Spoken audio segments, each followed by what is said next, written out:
बिस्मिल्लाहिर्रहमानिर्रहीम। रूबरू web channel के प्रोग्राम बयाद रफ्तगा में आपका मेज़बान नवीद मिर्ज़ा हाजिर खिदमत है। इस वक्त हम आपसे गुजारिश ये करेंगे कि हमारे चैनल को सब्सक्राइब करें और वैसे भी अब एक तवील अरसा हो गया है इस चैनल की तरफ मैंने तवज्जो नहीं दी।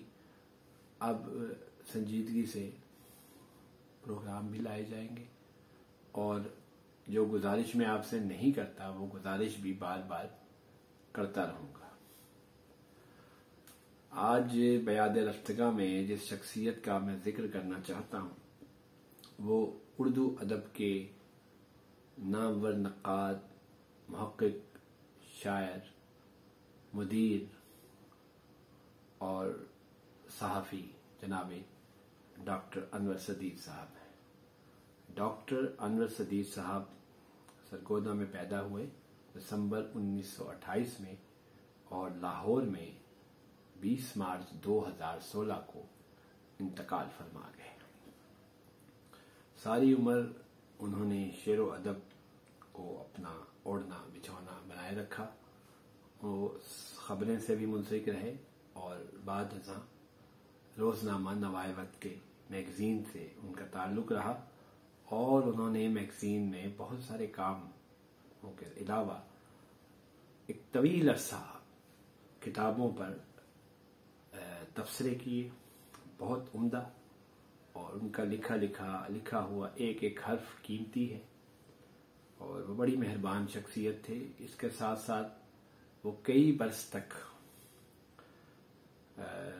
सालाना अदबी जायजा लिखते रहे, वो भी लिखते रहे और डॉक्टर सलीम अख्तर मरहूम भी लिखते रहे।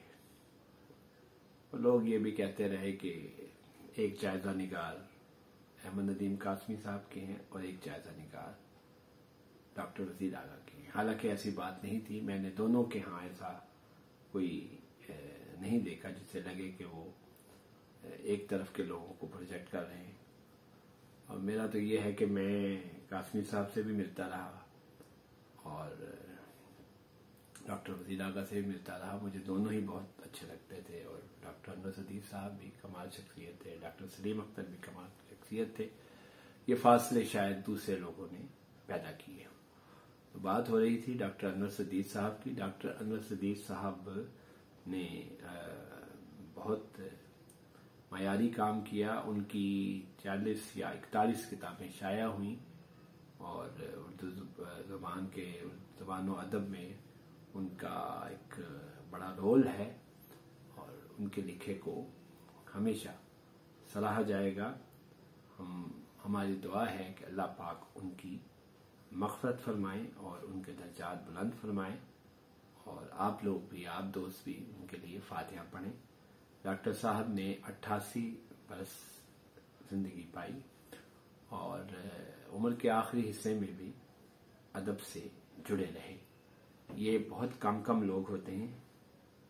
हम आपकी अज़मत को सलाम पेश करते हैं डॉक्टर साहब।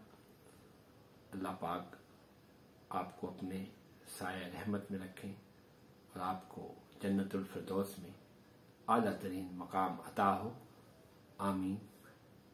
और एक और बात कि डॉक्टर साहब ने मेरी भी एक किताब पे तबसरा किया था जो बारहा मैं जिक्र करता हूँ। इस जिक्र में कोई ये मकसद तो नहीं है कि अपनी ही बात की जाए। बात सिर्फ ये फ़ख्र की है कि जिन चंद लोगों ने मेरे हवाले से कोई सतरें लिखी हैं वो मुझ नाचीज़ के लिए एक बहुत बड़ी बात है। उन्होंने लिखा था कि नवीद मिर्ज़ा की गज़ल कलंदर की सदा है। और डॉक्टर साहब के अलावा जिन लोगों ने मेरे हवाले से लिखा उनमें जनाब अमजद इस्लाम जद, वो भी इंतकाल कर गए, अल्लाह उनकी मग़फ़िरत फरमाए। जनाब अहमद नदीम कासमी, जनाब मिर्ज़ा अदीब, जनाब इज़हार शहीन, जनाब अशरफ सलीम, मोहतरमा नसरीन कुरैशी, जनाब खालिद अली और बहुत से दोस्त, जनाब जाहिद महमूद जाहिद और नात की किताब पे मकसूद अली शाह, अशफाक अहमद गौरी, कारी सादक जमील, इन सब का मैं ममनून। तो बात हो रही थी डॉक्टर अनवर सदीर साहब की, तो ऐसे लोग अब कम कम ही मिलते हैं। अल्लाह पाक उनकी मग़फ़िरत फरमाए, आमीन।